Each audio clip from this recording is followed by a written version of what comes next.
Hello students, myself doctor Neelu Verma. आज हम जिस टॉपिक पर चर्चा करेंगे वो टॉपिक है income from salaries retirement benefits. वेतन से आय।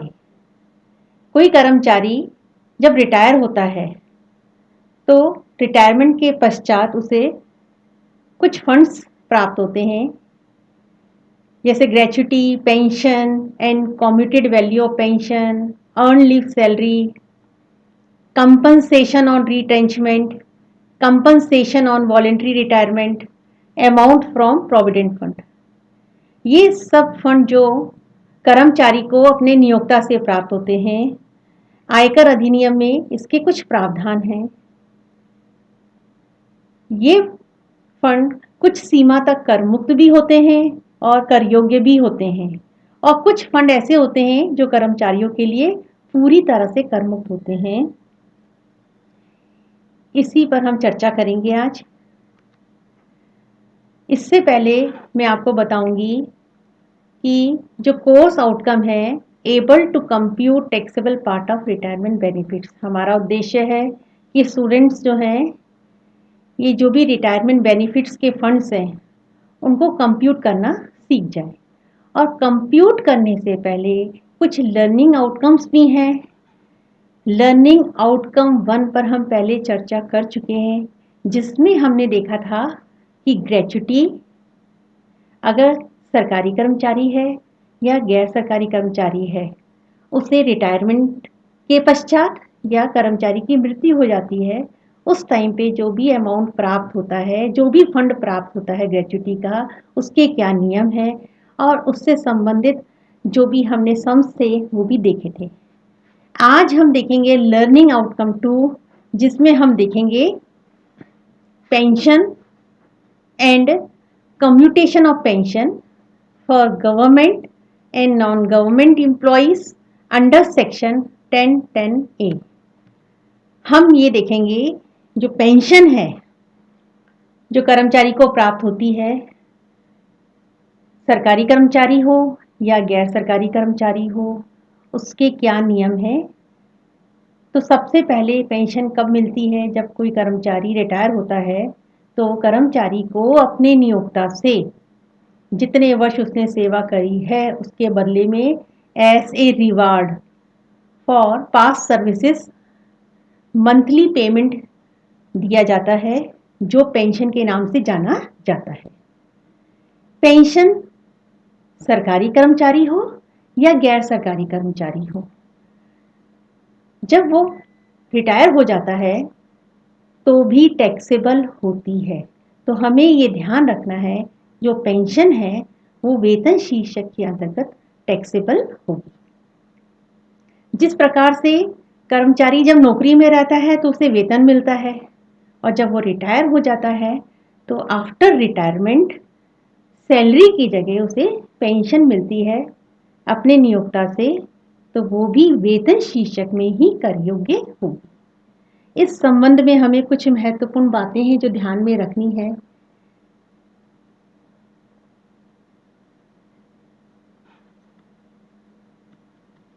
जो कि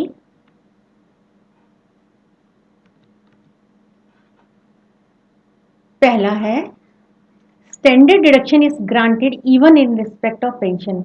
हमने पढ़ा था, जब हमने वेतन शीर्षक पढ़ा था उसमें हमने देखा था कि स्टैंडर्ड डिडक्शन जिसे हम कहते हैं मानक कटौती, जो धारा 16 के अंतर्गत कर्मचारी को दी जाती है, तो जब वो पेंशन की गणना करेगा उसमें भी उसको मानक कटौती दी जाएगी, स्टैंडर्ड डिडक्शन धारा 16(1) के अंतर्गत।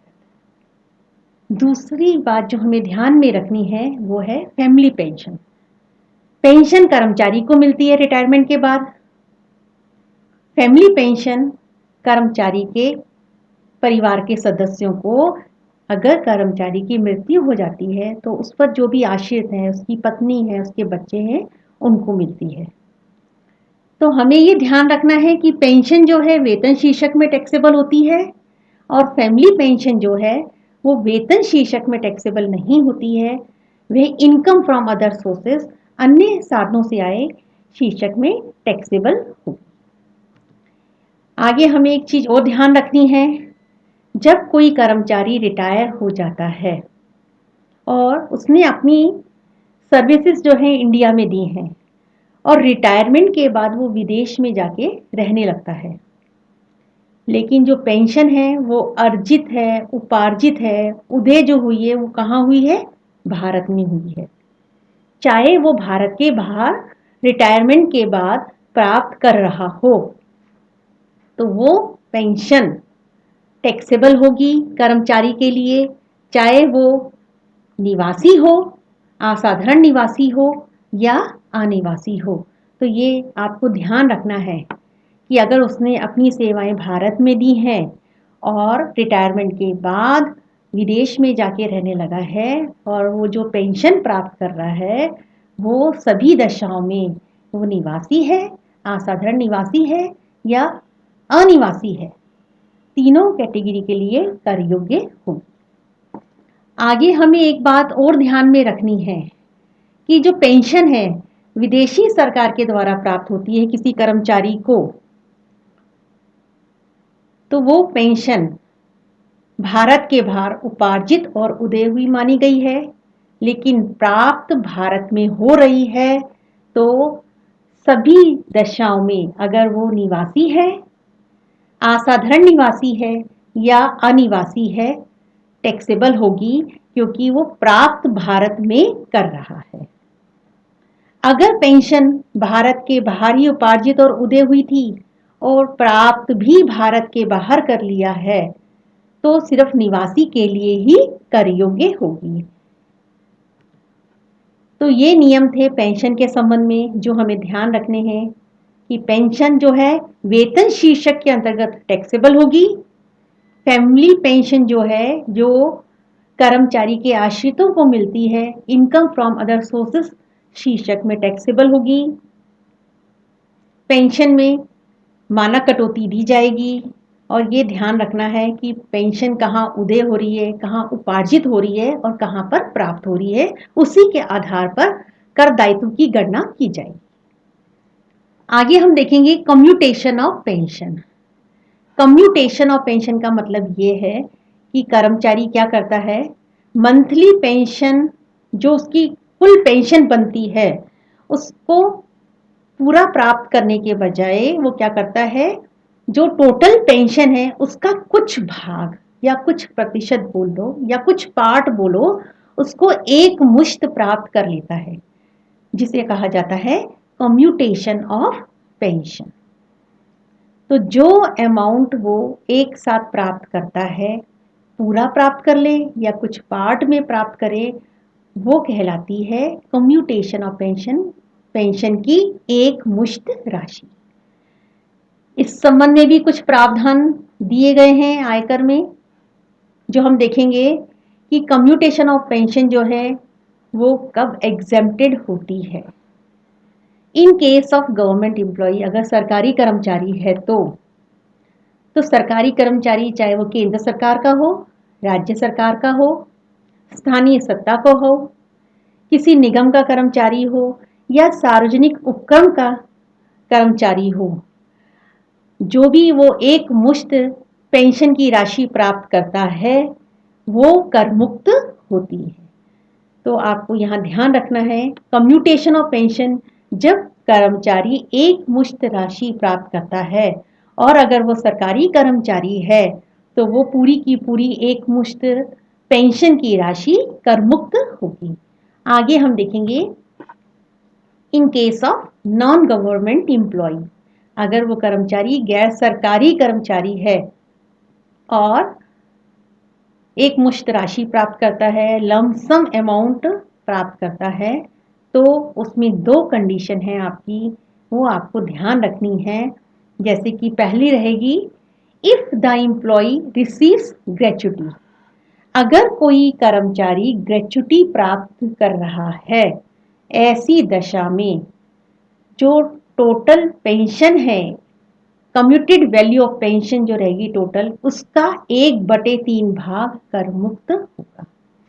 जो एक मुश्त राशि है टोटल, उसका 1/3 भाग कर मुक्त होगा अगर कर्मचारी ग्रेच्युटी प्राप्त करता है।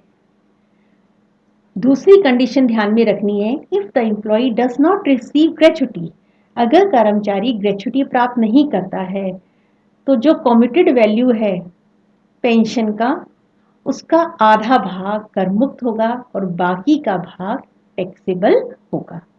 तो यहाँ पे अगर कर्मचारी गैर सरकारी कर्मचारी है और वो अपनी पेंशन को कम्यूट कराता है, एक मुश्त प्राप्त करना चाहता है, तो उसमें दो कंडीशन ध्यान में रखनी है कि अगर कर्मचारी ग्रेच्युटी प्राप्त करता है तो जो टोटल कम्यूटेड वैल्यू है उसका 1/3 भाग कर मुक्त होगा, और अगर वो ग्रेच्युटी प्राप्त नहीं करता है तो टोटल कम्यूटेड वैल्यू का 1/2 भाग कर मुक्त होगा। तो आपको इन नियमों के आधार पर ही सम्स करने हैं। पेंशन हमेशा कर योग्य होगी, ये ध्यान रखना है। और कम्यूटेड वैल्यू ऑफ पेंशन सरकारी कर्मचारियों के लिए कर मुक्त होगी, गैर सरकारी कर्मचारियों के लिए अगर कर्मचारी ग्रेच्युटी प्राप्त करेगा तो कम्यूटेड वैल्यू का 1/3 भाग तक कर मुक्त होगा, और अगर ग्रेच्युटी प्राप्त नहीं करता है तो 1/2 भाग तक कर मुक्त होगा। इसी से संबंधित असाइनमेंट्स हैं जो आपको ध्यान रखने हैं। नियम है कि पेंशन क्या होती है, उससे संबंधित आयकर अधिनियम के अंतर्गत क्या प्रावधान है, कम्यूटेड वैल्यू ऑफ पेंशन क्या होती है। आगे हम देखेंगे, एग्जाम्पल के माध्यम से समझेंगे। पहला एग्जाम्पल हम देखेंगे, पहले हम क्वेश्चन देखेंगे, उसको समझेंगे और उसको कैसे सॉल्व करना है मैं आपको बताऊंगी। A retired from government service on May 31, 2019। Mister A हैं, सरकारी कर्मचारी हैं जो 31 मार्च 2019 को रिटायर हो रहे हैं। He received a pension at the rate 10,000 per month up to January 31, 2020। उन्होंने पेंशन प्राप्त की है 10,000 रुपये प्रति माह 31 जनवरी 2020 तक। रिटायरमेंट डेट है 31 मई 2019 और पेंशन प्राप्त की है उन्होंने 31 जनवरी 2020 तक। He got a lump sum pension of rupees 5 lakh on 1st February 2020 as the committed value of 1/4 pension। 1 फरवरी को उन्होंने क्या किया है, जो उनकी पेंशन थी टोटल पेंशन का 1/4 भाग कम्यूट करा लिया है। मतलब उन्होंने जो पेंशन थी उनकी उसका 1/4 पार्ट जो है एक मुश्त प्राप्त कर लिया है। जो उन्होंने 5 लाख रुपए प्राप्त किए, जो एक मुश्त प्राप्त किए, जो उन्हें इकट्ठा मिला 5 लाख रुपए प्राप्त किए। कंप्यूट टैक्सेबल पेंशन कैलकुलेट करनी है उनकी, हमको टैक्सेबल पेंशन कितनी होगी। सरकारी कर्मचारी हैं, पेंशन मिलती है, टैक्सेबल होती है। पहली बात आपको ये ध्यान में रखनी है। और दूसरा, सरकारी कर्मचारी है और अगर वो कम्यूट कराता है अपनी पेंशन को तो वो एग्जेम्प्टेड होती है। मिस्टर ए रिटायर हुए थे 31 मई को। मई में रिटायर हुए, उनको नेक्स्ट हम देखेंगे कैसे कैलकुलेट करेंगे। मई के बाद उनको जून से उनको पेंशन मिलनी शुरू हो जाएगी। जून से लेके जून 2019 से 31 जनवरी 2020 तक वो 10,000 रुपये प्रति माह के हिसाब से पेंशन प्राप्त करेंगे। ठीक है। और उसके बाद 1 फरवरी से उन्होंने क्या किया है, अपनी पेंशन को कम्यूट करा लिया 1/4। मतलब कि जो 10,000 रुपये उनको मिल रहे थे प्रति माह उसका 1/4 उन्होंने कम्यूट करा लिया है। तो बाकी का जो 3/4 पार्ट बचेगा वो उनको पेंशन के रूप में प्राप्त होगा। तो जून 2019 से लेके जनवरी 31 जनवरी 2020 तक तो 10,000 रुपये प्रति माह के हिसाब से उन्हें पेंशन मिलेगी। और बाकी की जो बची पेंशन है, मतलब फरवरी और मार्च जो 2 माह की जो उनको पेंशन मिलेगी वो कितनी मिलेगी? 10,000 का 3/4 भाग मिलेगा, क्योंकि उन्होंने 1/4 भाग जो है पेंशन को कम्यूट करा लिया है। ठीक है, तो इसको हमने कैसे सॉल्व किया है आप ही देखेंगे। पहले हमने लिया कि जून से लेके जनवरी तक कुल 8 माह होते हैं। 8 माह तक उनको 10,000 रुपये प्रति माह के हिसाब से पेंशन मिल रही थी, जो हो गए 80,000 रुपये।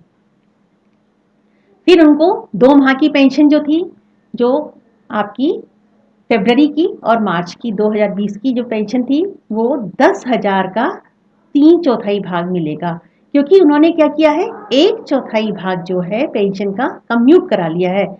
तो बैलेंस कितना बचा? 3/4 पार्ट। 2 माह की जो पेंशन आई उनकी वो कितनी हो गई? 15,000। इस प्रकार से उनकी टोटल पेंशन हो गई 95,000। ये उनकी टैक्सेबल पेंशन होगी। अब ये जो टैक्सेबल पेंशन कैलकुलेट की है, इस पर वो स्टैंडर्ड डिडक्शन जो धारा 16(1) के अंतर्गत आता है वो उसमें घटा सकते हैं। घटाने के बाद जो होगी, जो बची हुई पेंशन होगी, उस पर उनको टैक्स दे होगा। आगे है, commuted pension received by A will not be taxable because he is a government employee। जो commuted value of pension है वो कर योग्य नहीं होगी, क्योंकि वो सरकारी कर्मचारी है। आगे हम एक और एग्जाम्पल देखते हैं। श्रीमती एक्स जुलाई 31, 2019 को ए लिमिटेड से सेवा मुक्त हुई है। जुलाई में हुई है रिटायर। उन्होंने 31 दिसंबर 2019 तक 6,000 रुपये प्रति माह पेंशन प्राप्त की। जुलाई में रिटायर हुई हैं तो उनको अगस्त से पेंशन मिलना शुरू हो गया। तो अगस्त 2019 से उनको पेंशन मिलनी शुरू हुई थी और उन्होंने 31 दिसंबर 2019 तक 6,000 रुपये प्रति माह पेंशन प्राप्त की। दिसंबर तक उन्होंने 6,000 रुपये पेंशन की प्राप्त की। उन्होंने 1 जनवरी 2020 को पेंशन के 70% भाग के लिए 7 लाख रुपए एक मुश्त पेंशन के रूप में प्राप्त किया। उन्होंने क्या किया? श्रीमती एक्स ने 1 जनवरी को अपनी पेंशन को कम्यूट करा लिया। जब कम्यूट कराया तो उनको कम्यूटेड वैल्यू जो थी, उन्होंने अपनी पेंशन का 70% उन्होंने एक मुश्त प्राप्त किया, जो 7 लाख रुपए थी। टोटल पेंशन उनकी थी 6,000 रुपये प्रति माह जो उनको प्राप्त हो रही थी। 1 जनवरी को उन्होंने 70% कम्यूट करा लिया, तो बाकी का जो 30% बचा वो उनको पेंशन के रूप में मिलेगा। बैलेंस पेंशन जो मिलेगी वो क्या मिलेगी? 6,000 का 30% मिलेगा। उन्होंने आकाश ग्रहण के समय 50,000 रुपये की ग्रेच्युटी भी प्राप्त की। अब इस एग्जाम्पल में बताया गया है कि मिसेस एक्स जो थी उन्होंने ग्रेच्युटी भी रिसीव की थी। तो यहाँ पे हमारा नियम क्या रहेगा? कर योग्य पेंशन की गणना कीजिए। अब आपको निकालना है कि उसकी कर योग्य पेंशन क्या हो। कर्मचारी सरकारी हो या गैर सरकारी हो, पेंशन हमेशा कर योग्य होती है, ये आप ध्यान रखेंगे। पेंशन की एक मुश्त राशि निकालेंगे। अगर कर्मचारी सरकारी है तो कर मुक्त होती है, और गैर सरकारी है तो नियम है आपके कि वो ग्रेच्युटी प्राप्त कर रहा है। अगर वो ग्रेच्युटी प्राप्त कर रहा है तो 1/3 भाग तक एग्जम्प्टेड होती है, और अगर वो ग्रेच्युटी प्राप्त नहीं करता है तो आधे भाग तक एग्जम्प्टेड होती है। अब इस क्वेश्चन को हम सॉल्व करेंगे। देखें,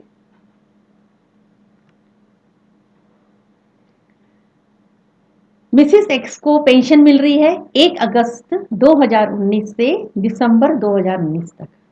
5 माह की पेंशन 6,000 रुपए के हिसाब से मिली, जो हो गए 30,000 रुपए। क्योंकि जनवरी में इन्होंने क्या किया था, अपनी पेंशन का 70% जो था कम्यूट करा लिया था, एक मुश्त प्राप्त कर लिया था। तो बाकी कितने बचे? जनवरी, फरवरी, मार्च। जनवरी 2020 से लेके मार्च 2020 तक के 3 माह बचे। तो 70% उन्होंने कम्यूट करा लिया था, तो बचा क्या उनका? 30%। तो 6,000 का 30% हम निकालेंगे और 3 माह का निकालेंगे तो कितना आ जाएगा? 5,400। तो टोटल पेंशन उनकी कितनी हो गई? 35,400 हो गई। ये उनकी टैक्सेबल पेंशन हो गई, मिसेस एक्स की टैक्सेबल पेंशन। पहले हमने 6,000 रुपये प्रति माह 5 माह के पूरे लिए थे पेंशन के, फिर हमने 6,000 का 30% लिया और 3 माह का लिया। ये 30% इसीलिए लिया क्योंकि उन्होंने 70% को कम्यूट करा लिया था, एक मुश्त प्राप्त कर लिया था। आगे हम देखेंगे calculation of taxable commuted pension of Mrs x. जो मिसेस एक्स हैं उनकी कम्यूटेड वैल्यू ऑफ पेंशन को हम टैक्सेबल पार्ट को कैसे कैलकुलेट करेंगे। मिसेस एक्स ने 70% जो है आपका कम्यूट कराया था, उसके उन्हें 7 लाख रुपए प्राप्त हुए थे। 70% पेंशन का 7 लाख रुपए प्राप्त किया तो टोटल पेंशन जो है, टोटल कम्यूटेड वैल्यू कितनी हुई? तो हम क्या करेंगे, जो 7 लाख रुपए प्राप्त किए हैं ये 70% है, तो इसका ऑपोजिट कर देंगे हम 100 डिवाइडेड बाय 70, तो ये आ जाएगा 10 लाख। ये हो गया पूरा उनका total amount of commuted value 10 lakh रुपए है, जिसका उन्होंने 70% कम्यूट करा लिया था। तो हमने पहले क्या निकाला, यहाँ पे टोटल अमाउंट ऑफ पेंशन निकाली। अब यहाँ पे मिसेस एक्स जो है वो ग्रेच्युटी भी प्राप्त करती हैं। जब ग्रेच्युटी प्राप्त करती हैं तो 1/3 भाग तक कर मुक्त होता है, तो जो टोटल पेंशन है उसका 1/3 भाग तक कर मुक्त होता है। तो अब यहाँ देखेंगे 10 लाख रुपए है, 10 लाख का 1/3 भाग जो आएगा वो कर मुक्त होगा, मतलब 3,33,333 रुपीज जो है वो क्या हो जाएंगे, उसके एग्जेम्प्टेड हो जाएंगे और बाकी का जो बैलेंस होगा वो टैक्सेबल होगा। तो टैक्सेबल पार्ट हम कैसे कैलकुलेट करते हैं, हमेशा आप ध्यान रखेंगे, हमने पहले भी इस पर चर्चा की थी कि जो हम एक्चुअल अमाउंट रिसीव करते हैं, तो यहाँ उन्होंने कमिटेड वैल्यू रिसीव की थी 7 लाख रुपए, तो जो एक्चुअल अमाउंट रिसीव करते हैं उसमें से एग्जेम्प्टेड पार्ट को माइनस कर दिया जाता है, घटा दिया जाता है। तो 3,66,667 ये आ गई उनकी committed value of taxable pension. इससे संबंधित आप लोग सम्स को सॉल्व करके देखेंगे। मैंने पहले भी आपको बताया था, रेफरेंस बुक्स हैं, डॉक्टर एस.सी. मेहरोत्रा की है, श्रीपाल सकलेचा की है। इनकी पुस्तकें हिंदी में भी हैं और इंग्लिश में भी हैं। तो सबसे पहले आप नियम को पढ़ेंगे, नियम पढ़ने के बाद उन्हीं नियमों के आधार पर इनका कैलकुलेशन करेंगे। जब तक आपको नियम पूरी तरह से याद नहीं होगा आप उसका कैलकुलेशन नहीं कर पाएंगे। धन्यवाद।